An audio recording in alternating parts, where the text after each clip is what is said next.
Hey everyone, Jonathan and Molly here, and welcome back to Savoring the Magic. We are two siblings who share a love of Disney, film history, and general nerddom, and all the details in between that make up modern day magic. That's right, so today we are back in Epcot, and that is because tomorrow is the 41st anniversary of Epcot. It opened on October 1st, 1982. So that made it seem like the perfect opportunity to talk about the big concepts behind Epcot, the process of getting it built, and where it's going now. That's right. So come along with us today on this excursion.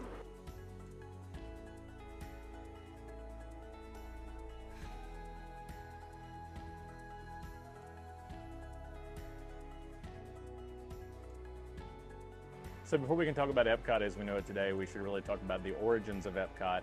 It initially began as Project X back in the 1960s before it became the Florida Project.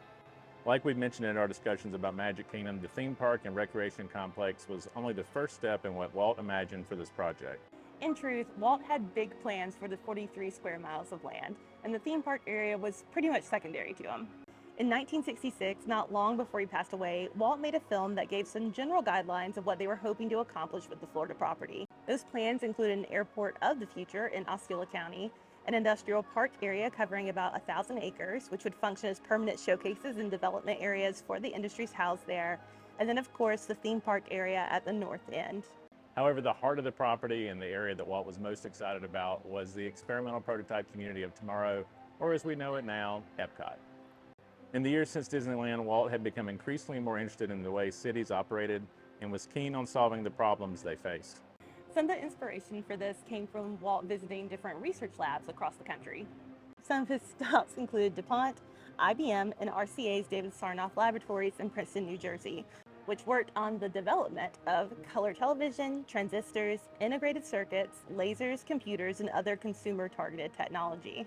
Of course, whenever Walt visited those places, they would bring out the newest thing to show him, and his immediate reaction was, when can I buy something with that technology? More often than not, they would respond with something about not being sure the public was interested in it. However, coming off of the World's Fair, and specifically the Ford and GE exhibits, Walt felt differently. He believed that he could be the middleman between these companies and their projects shaping the future and the public. This played a large part in the genesis of Epcot. And honestly, Walt's plans for Epcot are still incredible in 2023. Walt always intended Epcot to be in a state of becoming. It would take cues from new ideas and tech emerging from creative centers in American industries. It would always be introducing, testing, and demonstrating new materials and new systems. The city itself would feature a radial design with transportation systems circulating to and through the areas.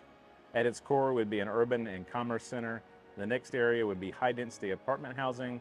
The next layer out would be broad green belts of recreation, and the most outer part of the plan would be for low-density neighborhoods. Epcot's urban core would include a 30-plus story hotel, a convention center, different shopping areas inspired by various places around the world, theaters, restaurants, nightlife, and a wide range of office buildings. It was planned to be enclosed and climate controlled to have ideal weather conditions all the time.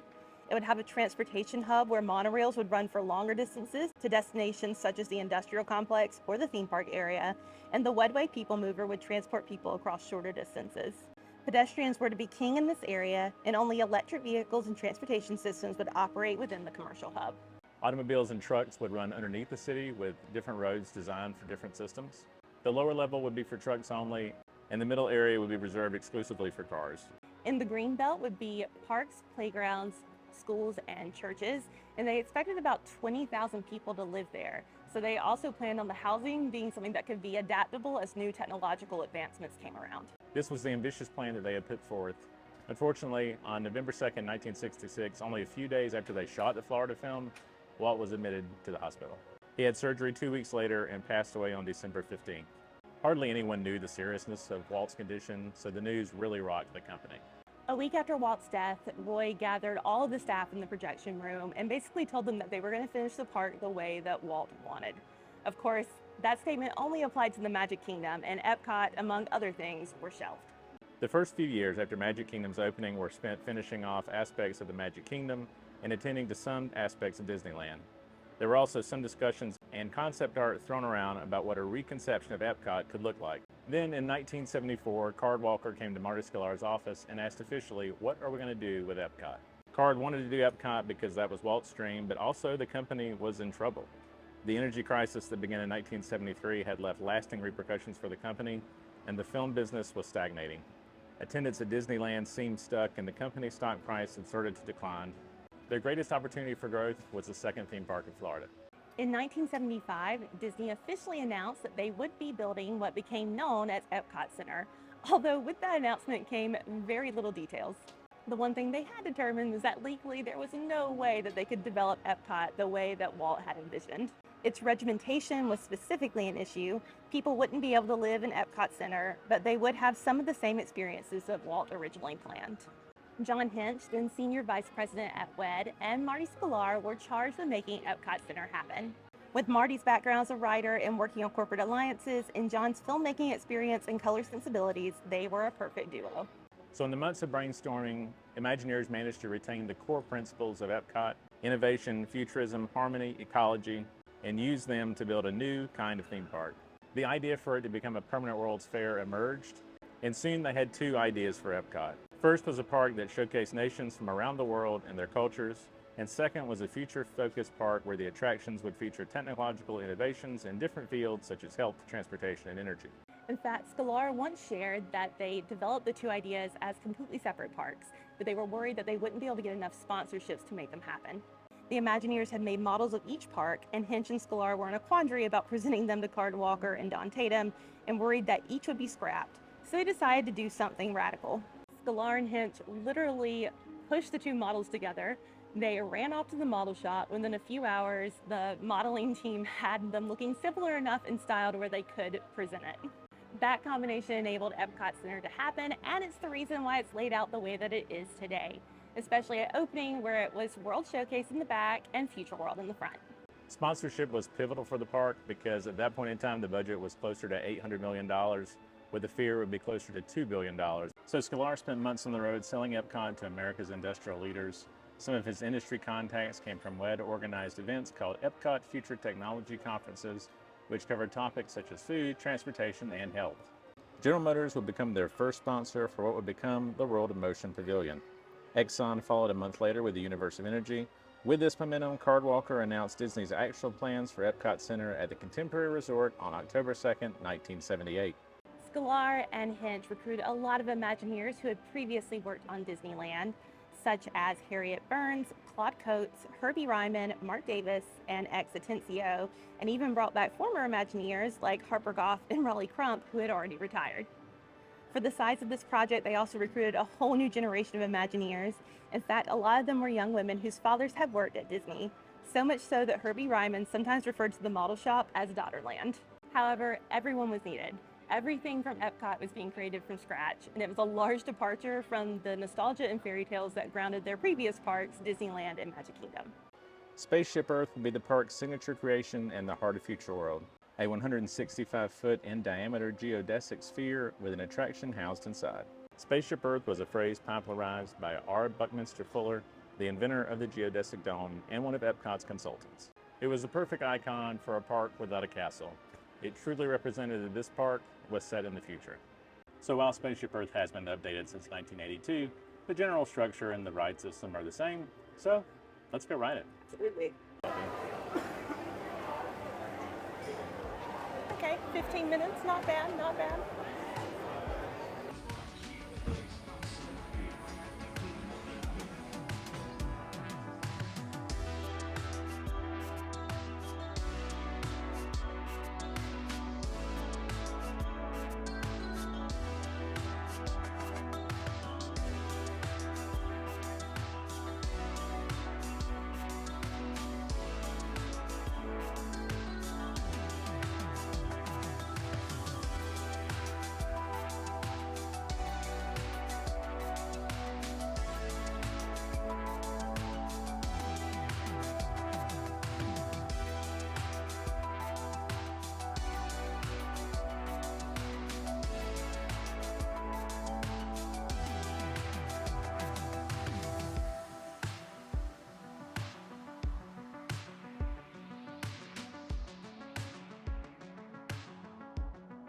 So we will always love this ride, even though it is in some dire need of some updates. Yes.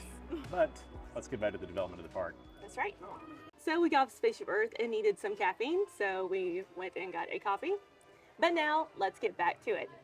Throughout Future World, there was a balance between entertainment and information, and it contained no attractions that included existing Disney characters. In the front of Future World, you had Spaceship Earth and various pavilions to its east and west, but in the center of Future World was Communicore. These two semicircular buildings were to include rotating displays of the latest inventions, and it was here many guests would get their first view of a fax machine, laser disc, and a video telephone, a robot that employed early voice synthesis and voice recognition programs and touchscreen controlled computers.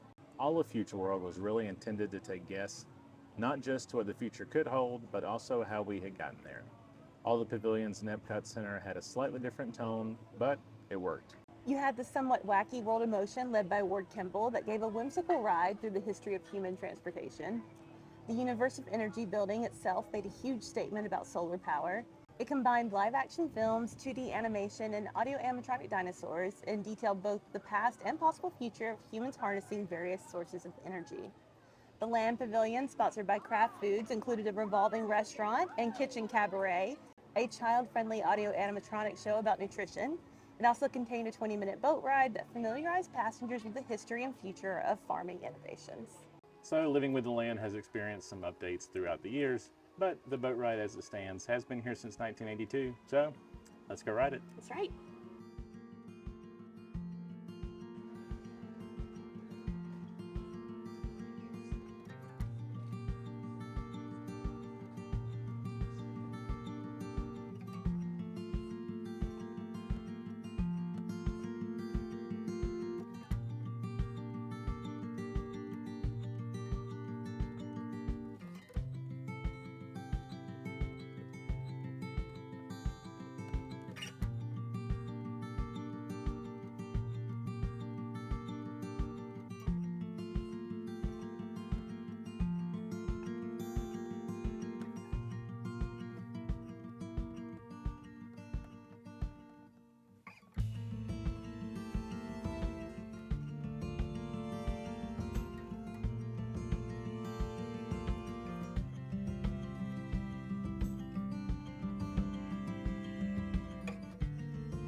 Wouldn't be a classic Epcot attraction without a mural.